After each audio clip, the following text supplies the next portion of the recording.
Okay, just having a go now, painting some of these faces and just doing a little bit of work on them. As I say, we have a unit of 20 miniatures, so we don't want to be spending too long.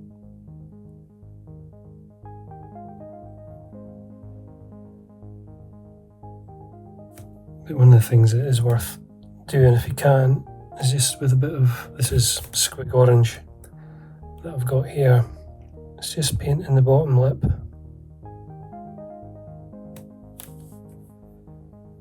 Just gives them a bit more life. Obviously you wouldn't do both lips, but just the kind of bottom one, just so it's not the same colour as the rest of the skin. And then I'm using the flayed one flesh, just as a kind of highlight on the skin tone. The skin tone's largely done now from the initial contrast paint, the Guilliman flesh, which does a really good job of getting some colour in there and some shading.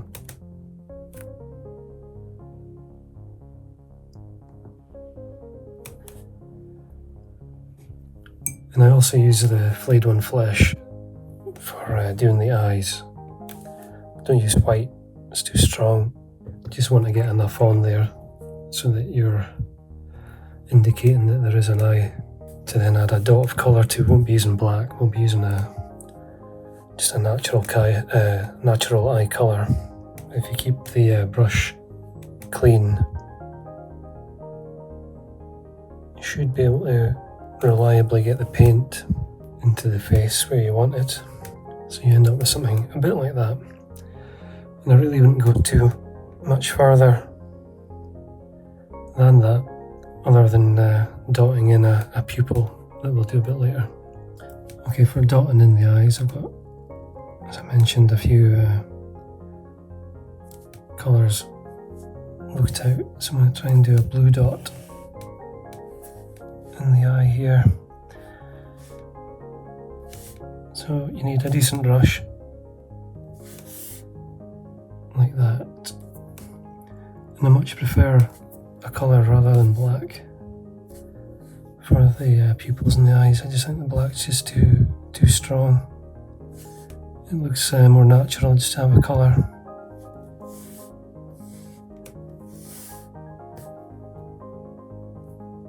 So something like that, which is not brilliant, but the eyes are not well defined in the casting and in the moulding of the miniature, especially the left eyes on the miniature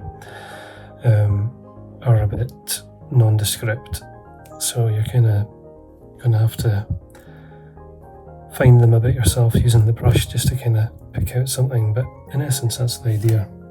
Here's one where I've got some green this time.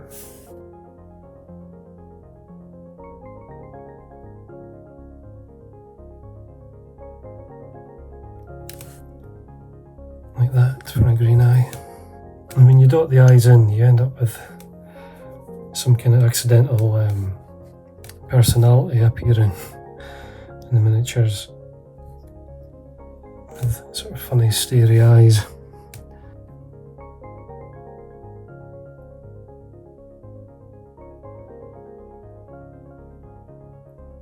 A light brown hazel eye.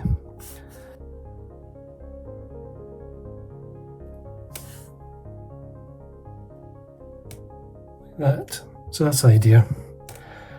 If you make a mistake, you can always paint over things. They're not going to be perfect, but as I mentioned, with 20 or more plastic miniatures like this, don't really want to spend too long. And if you do feel you've gone over the edge, or you want to kind of tighten up the definition a little bit, you can come back in with likes of a Bugman's Glow flesh tone colour, and then you can kind of tighten up the eyelid a bit. Spend as much time as you want to do it, but I think that's enough. Okay, just a little bit of Gehenna's Gold to finish off the surrounds around the gems.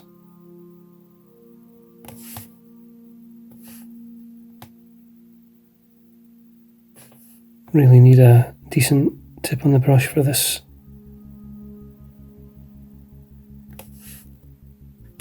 Just working around the gem from the best angle to run the brush around that little edge.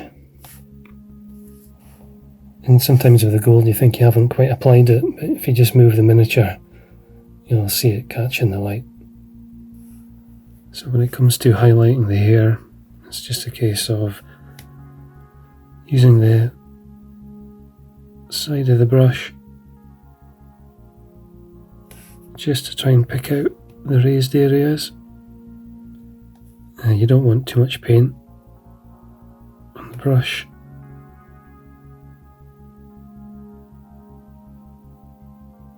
Otherwise it can flood into the recesses. So it's just like that, and that'll do it for the hair. And that's all it really needs. Just go straight to the lightest tone.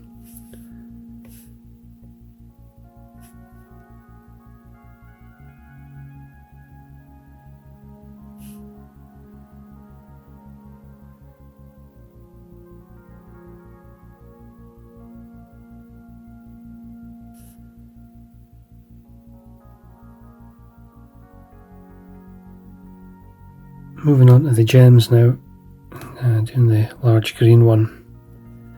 Got some warpstone glow, and I'm pretty much just going to paint it over the whole gem. And we'll do this in a few passes because the paint's quite thin. And just start building up a blend from the dark green on the upper side of the gem down to a lighter green. And this is quite easy to start batch painting.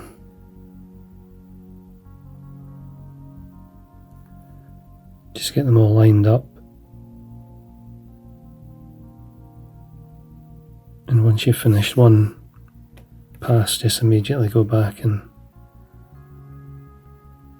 back to the first one. And by the time of the third pass, you'll start to notice that blend happening as you come down to the brighter green.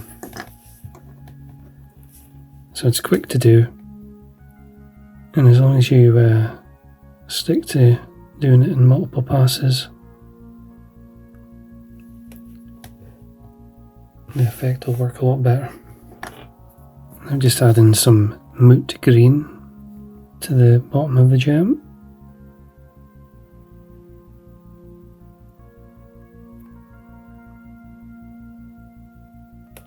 Let's try to create that crescent shape towards the bottom. A little bit awkward to do this on with the camera. And again, you can do it in a few passes. Moving further and further down the gem and just concentrating on the lower side. What I'm going to do now, just out of sequence, so I never paint white dots on gems. I don't see the point, because I use a gloss varnish. In this case this is the GW Ard Coat stuff, but you could use any gloss varnish. And the idea is I would do this as the final step after basing and after spraying with monatorum varnish. The last thing I do with the miniature is then gloss varnish any gems. So if we take this one as an example,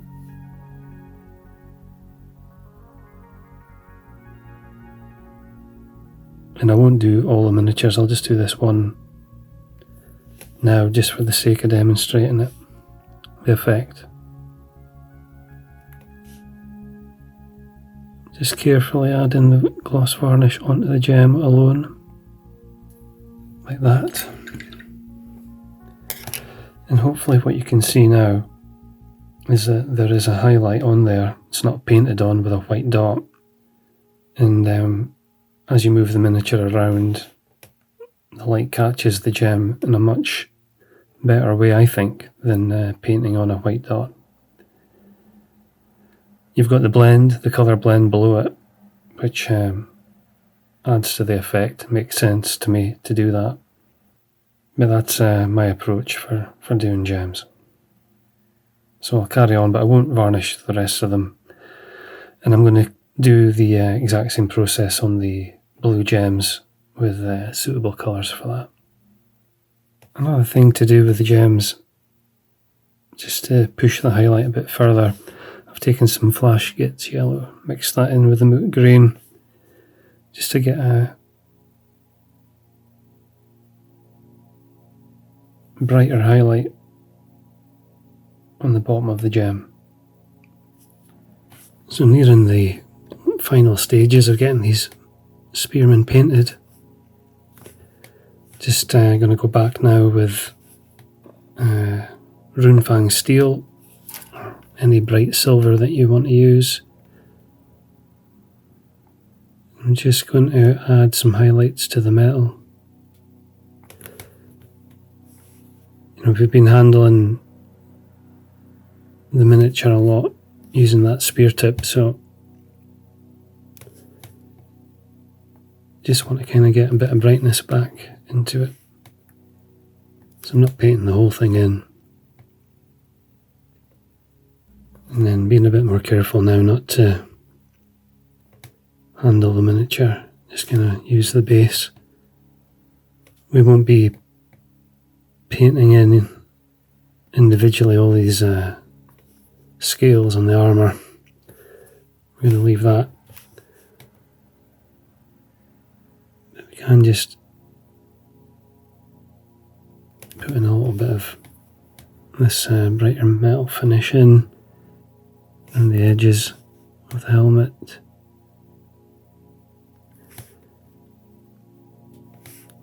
Trying to be careful now, and then certainly up towards the top of the helmet. Okay, so in essence that completes the painting on the miniature, barring doing the base, giving it a spray with varnish, and then adding gloss varnish to the two gems. So I'll carry on and get the highlights on the metal finished. Okay, the final stages now of getting these finished.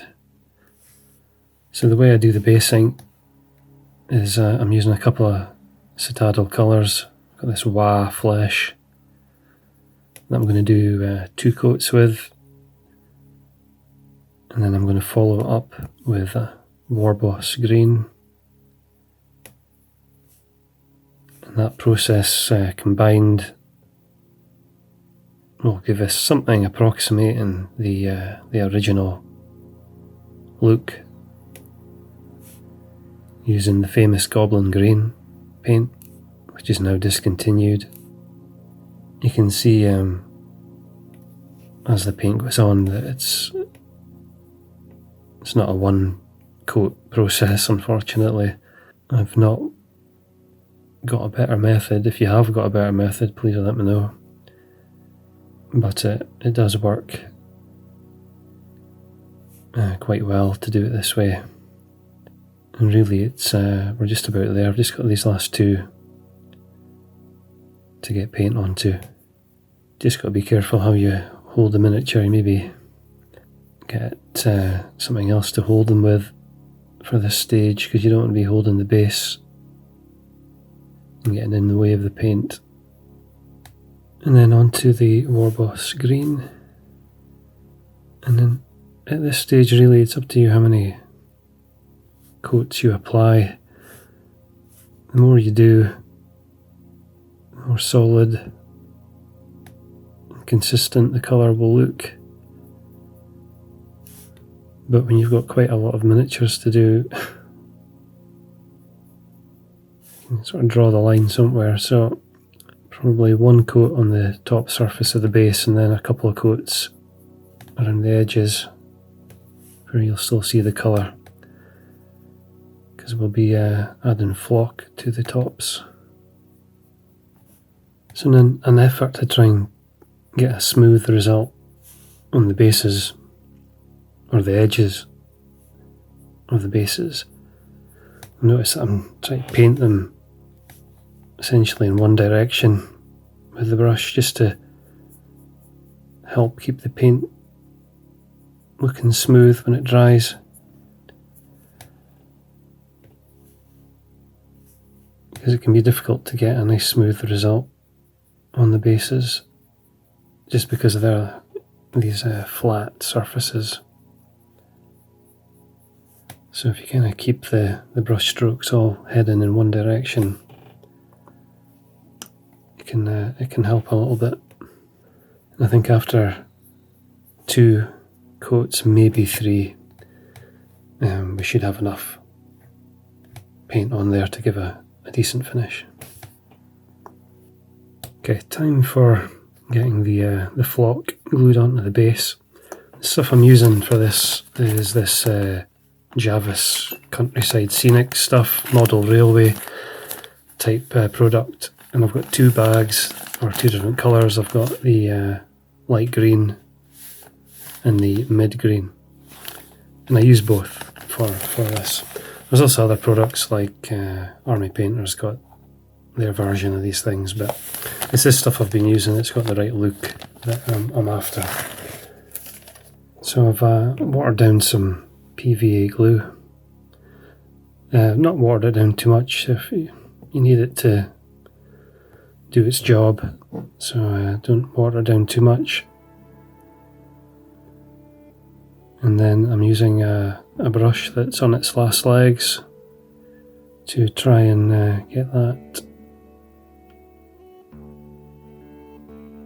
where it needs to go. And then with the glue now applied, what I do is get a bit of one flock on and then the next, so it gives you kind of a mixture of the two, but in patches rather than just fully blended, which I think makes for a nice bit of variation. The stuff coming down on the sides, remove that with your finger, and then you can knock off the excess. But that's the basic idea. So just be a case of repeating this for the rest of the miniatures. In terms of this Javis Countryside Scenics flock stuff, I think it was on the Crown of Command YouTube channel that I heard about that product first. Hopefully you've already seen that channel and watched the videos there. And one of the painting videos, I think someone asked in the live chat about the flock. And it really is, it's got exactly the right look for the time. Although to be fair, I think in the past they used to just use fine sand